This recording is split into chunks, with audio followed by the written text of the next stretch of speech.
इसमें कोई शक नहीं कि पाकिस्तान इस्लाम के नाम पर हासिल किया गया था, लेकिन इसका मतलब यह नहीं था कि सारे लोग मस्जिदों में चले जाएंगे और नमाज, रोजे, हज और ज़कात के अलावा उनके पास करने को कोई काम नहीं होगा और ऐसे सारे नेक लोगों के लिए दूध की नहरें जारी होंगी और मनोसलवा उतरेगा। इसका मतलब यह था कि हमने अपनी जिंदगियों को इस्लामी असूलों के मुताबिक बसर करना है और दुनिया को दिखाना है कि यह है इस्लाम और ऐसे होते हैं मुसलमान। लेकिन अब जो हमारा हाल है वो आपके सामने है। दुनिया भर की 2 नंबरियां कोई हमसे सीख ले, यानी 2 नंबरी तो जैसे हमारा कौमी ब्रांड बनती जा रही।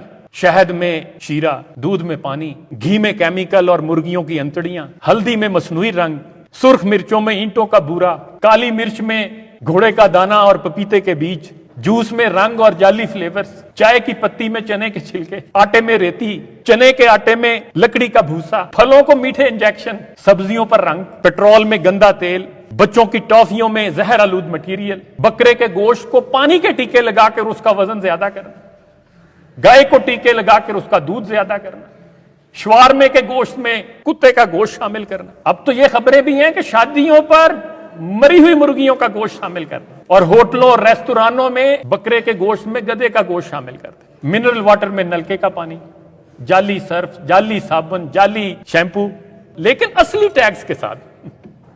2 नंबर दवाइयां लेकिन असली पैकिंग में। अस्पतालों में मरीजों के गुर्दे निकाल के बेच दें, दिल के ऑपरेशन में जाली स्टंट डाल दें, मियां बीवी में झगड़े, मां बाप की नाफरमानी, रिश्तेदारों से कतई रहमी, पड़ोसियों से बदसलूकी, उसातिज़ा के साथ बदतमीजी, मोहब्बत में धोखा, ईमान में मुनाफकत, नाप तोल में कमी, ठेकों में रिश्वत, नौकरी में सिफारिश, कारोबार में हेरा फेरी, अमीरी में तकब्बुर, गरीबी में नाशुक्री, इल्म पर गुरूर और बगैर अमल के इल्म, इबादत में रियाकारी और इमारत में दिखावा। ये हैं हमारे कौमी आदातो एतवार और चाहते हम ये हैं कि अल्लाह की रहमतें हम पर नाज़िल। या अल्लाह हमारे हालात क्यों नहीं बदलता? या अल्लाह हमारी दुआएं क्यों कबूल नहीं करता? इन्नल्लाह ला युगय्यिरु मा बिकौमिन हत्ता युगय्यिरु मा बिअनफुसिहिम। खुदा ने आज तक उस कौम की हालत नहीं बदली, न हो जिसको ख्याल खुदा अपनी हालत के बदलने का। अपने मन में डूब कर पाजा सुरागे जिंदगी। तू अगर मेरा नहीं बनता न बन, अपना तो बन। कुरान के मुफस्सिरीन कहते हैं कि जितना अल्लाह ताला ने कुरान में यह जिक्र किया है कि तुम इस कायनात को क्यों तस्खीर नहीं करते, गौर फिक्र क्यों नहीं करते, सितारों की गर्दिश, दिन और रात के आने पर गौर फिक्र क्यों नहीं करते, यानी कायनात पे जितना गौर फिक्र का बार बार कहा गया है, उतनी ही दफा अपने अंदर झांकने की बात भी की गई है। अनफुसिहिम, अपने अंदर भी झांको, क्योंकि तब्दीली असल में अंदर से आनी है।